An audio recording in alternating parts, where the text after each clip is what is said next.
واقعا برای اصلاح وزنی معجزه میکنه؟ سلام. این روزا بازار رژیم فاستینگ یا روزه‌داری خیلی داغ شده، خصوصا که توی ماه رمضان هستیم.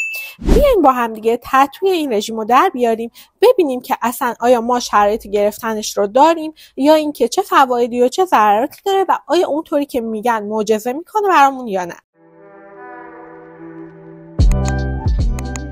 خیلی وقتا وقتی صحبت از فاستینگ میشه یا رژیم ناشتا بودن یا روزه‌داری، با این نوع روزه‌داری که معمولا تو ماه رمضان اتفاق میفته اشتباه گرفته میشه.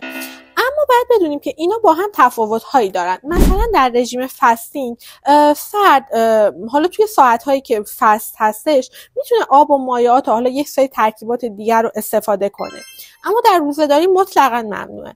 و این در فاستینگ یک چیزی که خیلی خوب افراد نمیدونن و اشتباه میگیرن با رژیم روزه‌داری اینه که افراد رژیم فاستینگ رو 1 یا 2 روز در هفته میتونن رعایت کنن. این در حالی که توی رژیم های روزه‌داری که رایجه و توی ماه رمضان اتفاق میفته، افراد معمولا حدود 30 روز رو هر روز روزه میگیرن. از جمله تفاوت های دیگه‌اش اینه که وقتی فرد 16 ساعت فست یا ناشتا هستش، حالا آب و مایعات و اینا که میتونه بخوره کار ندارن. بعد از اینکه فستش تموم میشه، کالری که دریافت میکنه، نوع غذایی که دریافت میکنه، میزان پروتئینی که دریافت میکنه خیلی متفاوته با افرادی که روزه میگیرن. وقتی که یه فرد روزه میگیره، بعد از اینکه روزش رو باز میکنه دیگه هر چی که دلش میخواد و میخوره، مگر اینکه حالا فرد توی رژیم کاهش وزن باشه یا از یه متخصصی رژیم گرفته باشه و اون یک برنامه غذایی ویژه براش طراحی کرده باشه. در غیر این صورت خب اصلا آزاده دیگه، از افطاری تا سحری هر چی دلش خواست رو میخوره. گاهی وقتا افراد به خاطر اینکه توی محدودیتی قرار گرفتن، اون غذاهایی که از افطاری تا سحری میخورن خیلی کالریش بیشتر از حالتی که در حالت غیر روزه‌داری هستن. یعنی مجموع کالری روزانه که دریافت میکنن از کالری که در حالت عادی تو روزا دریافت میکردن وقتی روزه نبودن خیلی بیشتره. و این یک دلیلیه که افراد معمولا تو ماه رمضان به جای که لاغر بشن چاق میشن، وزنشون زیاد میشه. پس خیلی مهمه که شما حتی اگر رژیم روزه‌داری بگیرین هم، یعنی ماه رمضان روزه بگیرین هم، رژیم و برنامه غذایی خاص اون رو رعایت کنید اگر میخواین که هم ثواب کنید و هم یک تناسب اندامی داشته باشید.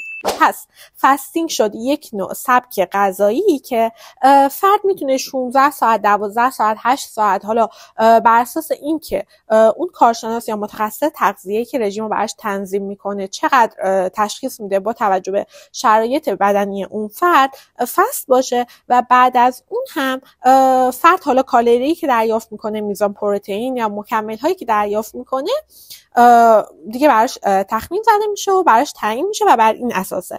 ولی اینو بدونید که معمولا 2 تا 3 روز بیشتر نمیشه در طول هفته. این شد در خصوص معرفی رژیم فست. اما خیلی خوبه که ما بدونیم اصلا چه کسایی شرایط این که این رژیم رو دریافت کنن رو دارن، یعنی کاندید دریافت کردن این نوع رژیم. وقتی که افراد به من مراجعه میکنن و من یک هیستوری ازشون میگیرم، افرادی رو واجد شرایط گرفتن این نوع رژیم میدونم معمولا ریزه‌خواری های زیادی دارن.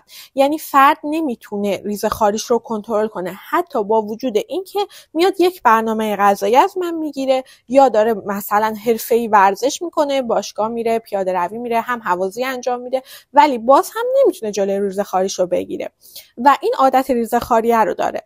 یا اینکه یک سری افراد هستن که یه سری کاهش وزن‌های طولانی داشتن، حالا چه با رژیم چه با هر روشی، و به یک نقطه از وزنشون رسیدن که بهش اصطلاحاً ست پوینت گفته میشه و روی اون نقطه همیشه ثابت بودن و هیچ وقت پایین‌تر از اون نمیان. اصلا هر کسی که با رعایت رژیم و ورزش عادی وزن کم نمیکنه، لاغر نمیشه، اصطلاحاً به اینجور افراد گفته میشه که دچار استاپ وزنی میشن. من خودم به اینجور افراد توصیه میکنم که یک دوره رژیم شوک برداره. رژیم های شوک انواع مختلفی دارن، یعنی هر کارشناس یا متخصص برای خودش سبک خاص خودش رو داره. خیلی‌ها میان مثلا کتوژنیک رو تعدیل میکنن، خیلی‌ها میان همون کتوژنیک رو پیشنهاد میکنن، خیلی‌ها میان از فاستینگ استفاده میکنن، خیلی‌ها فاستینگ رو تعدیل میکنن. حالا انواع اقسام روش ها. خب اما اگه نظر من رو بپرسین، من اگر بخوام به مراجعه کنندم یک رژیم شوک پیشنهاد بدم بین کتوژنیک و کتوژنیک تعدیل شده و فاستینگ، باز فاستینگ رو انتخاب میکنم. چون اولا کتوژنیک روش گرونیه که اکثریت جامعه ما خب قشر متوسط جامعه و سخت تهیه کردن اقلامی که توی رژیم کتوژنیک وجود داره. دوم وارد شدن به رژیم کتوژنیک و خارج شدن از کتوژنیک سخته. یعنی اینجوری نیست که تو یهو شروع کنی رژیم کتو بگیری و یهو رژیم کتو رو قطع کنی وارد سبک زندگی عادی بشی و مراحل خاصی داره و ویژه افرادی که شرایط مخصوص به خودشون رو دارن. الان اینطوری نیستش که من به هر کی که میاد و استوپ وزن داره یه نسخه بپیچم و بگم فستینگ. باز هم به شرایط اون شخص بستگی داره. برخی از افراد هستن که نمیتونن عوارض رژیم فستینگ رو تحمل کنن. خب شاید برای اون افراد ما ممکنه که یک نوع رژیم دیگه ای رو پیشنهاد بدیم.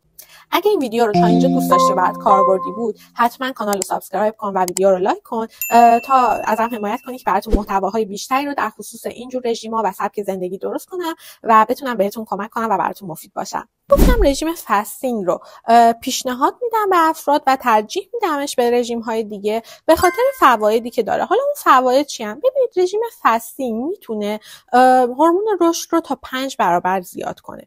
میتونه متابولیسم شما رو بعد از دوره‌ای که حالا رژیم فستینگ میگیرین 15 تا 20% بالا ببره.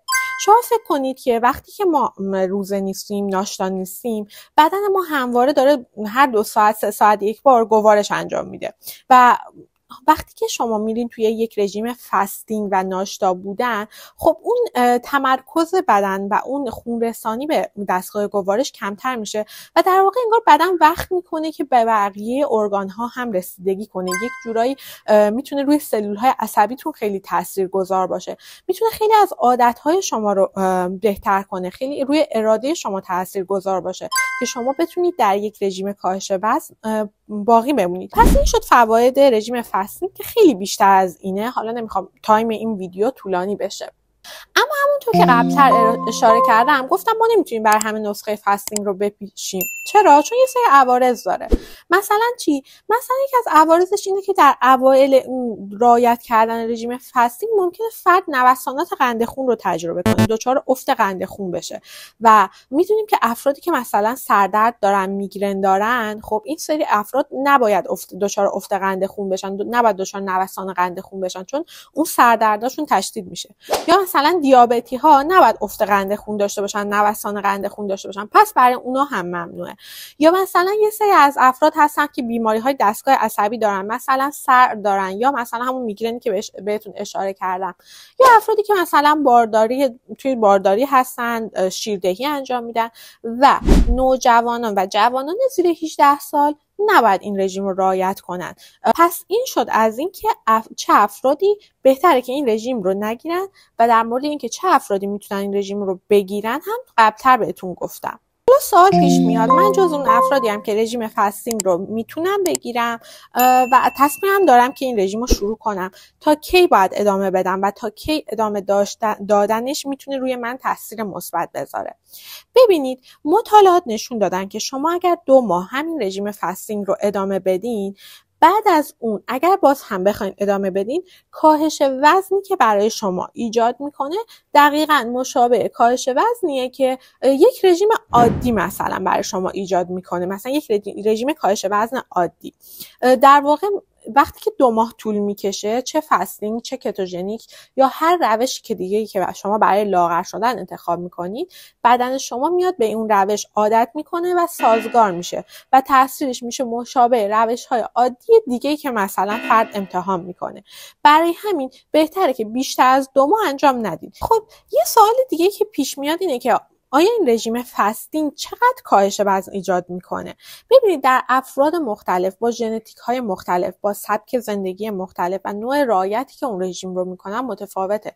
میتونه بین 3 تا 10 کیلو توی 2 ماه یا 1 ماه برای شما کاهش وزن ایجاد کنه. اما بازم میگم بستگی به پایداری افراد به رژیم داره، چون بجز اون 2 روزی که فرد فسته، 5 روز در هفته دیگه وجود داره که فرد باید یک رژیم کاهش وزن تعادلی یا کم کالری رعایت کنه و بستگی داره که فرد بخواد این کار رو بکنه یا نکنه و همه اینا خیلی نکته مهمیه که اگر همه این شرایط رعایت بشه، فرد میتونه بین 3 تا 10 کیلو کاهش وزن داشته باشه، شاید بیشتر از این مقدار، شاید کمتر از این مقدار، ولی این مقدار تقریبا توی اکثر افراد همین میزان بوده. یه سوالی که خیلی رایجه به افراد میپرسن اینه که ما شنیدیم که رژیم فاستینگ چون فرد ناشتا اینا عضله سوزی اتفاق میفته، فرد اون وزنی که از دست میده از عضلاته.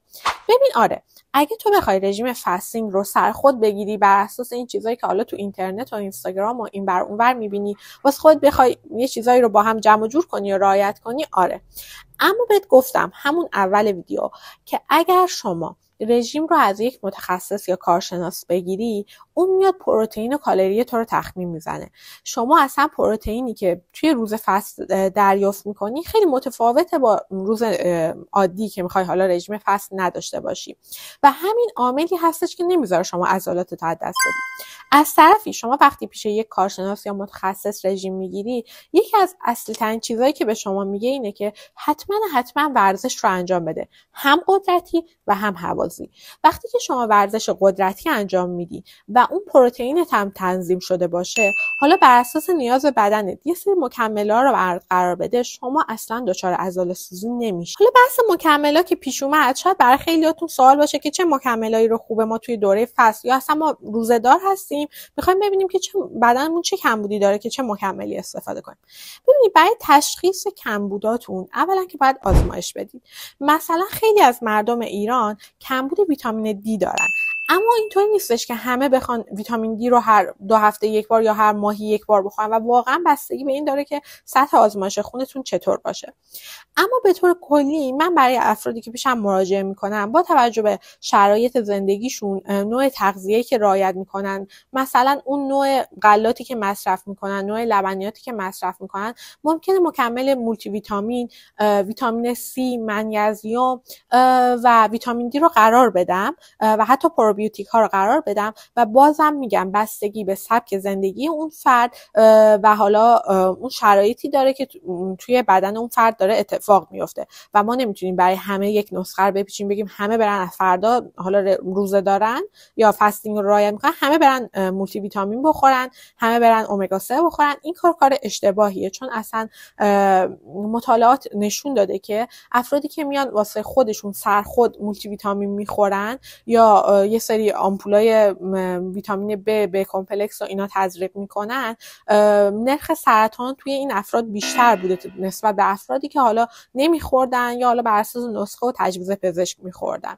بنابراین این که حالا چه مکملایی بخورید سعی کنید با یه مشاور حالا یا پزشک مشورت کنید و بر اساس اون استفاده کنید و یک نسخه کلی رو مثلا اینجوری که الان باب شده همه منیزیم میخورن رو استفاده نکنید. در خصوص تنظیم کالری فاستینگ، کالریش رو اگر بخوایم تنظیم کنیم بازم اون بستگی به افراد داره، ولی اینو بدونید که شما وقتی مثلا در یک روز عادی بین 1600 تا 1800 کالری مجازین که استفاده کنین، در روزهایی که فست هستین بعد از اینکه ناشتاییتون تموم شد بین 600 تا 800 کالری بیشتر نباید استفاده کنید و اون رو هم سعی کنید حداقل 40% رو پروتئین دریافت کنید و همه اینا خیلی نکات مهمیه، چون اگر پروتئین رو کمتر استفاده کنید هم فست گرفتن براتون سخت میشه، همین که عضلاتتون دچار کاهش میشه و کلا اون تأثیری که میخواین رو بهتون نمیده.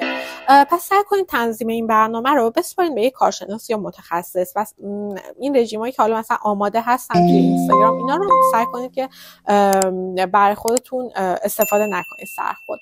اما یه سری نکات کلی اگر بخوام بگم، چه برای فاستینگ چه برای حالا کسایی که روزه میگیرن توی ماه رمضان، اونم اینه که حتما سمت کافئین نرید. کافئین باعث میشه که شما حجم ادرارتون افزایش پیدا کنه، دفعات ادرارتون بیشتر بشه و با از دست دادن آب بدنتون تشنگیتون بیشتر بشه و وقتی شما توی یک رژیمی دچار از دستدهی آب بشین که یکی از نشانه های بارزش هم معمولا افراد توی رژیم‌های کاهش وزن که تجربه میکنن دچار یبوست میشن، اینو بدونید که شما دارید اون وزنی که از دست میدید آب از دست میدین که قطعا نتیجهش اینه که عضلات رو دارین از دست میدین، دچار استوپ وزنی میشین و اون وزنی که از دست دادین چون آب ممکنه بهتون برگرده. پس ما باید تمرکزمون روی سوزوندن چربی ها باشه و پس به میزان کافی باید آب بنوشیم، خیلی اهمیت داره و از روش هایی که باعث از دستدهی آب بدنمون میشه دوری کنیم. دیگه الان چیز خاصی به ذهنم نمیرسه، اما اگر شما سوالی داشتین حتما توی کامنت ها ازم بپرسین در مورد هر چیزی، تنظیم کالری، مکمل، حالا نوع اون سبک غذایی که قرار بخورید و من تا جایی که بتونم بهش پاسخ میدم که براتون هر ابهامی وجود داره رفع بشه و این ویدیو بمونه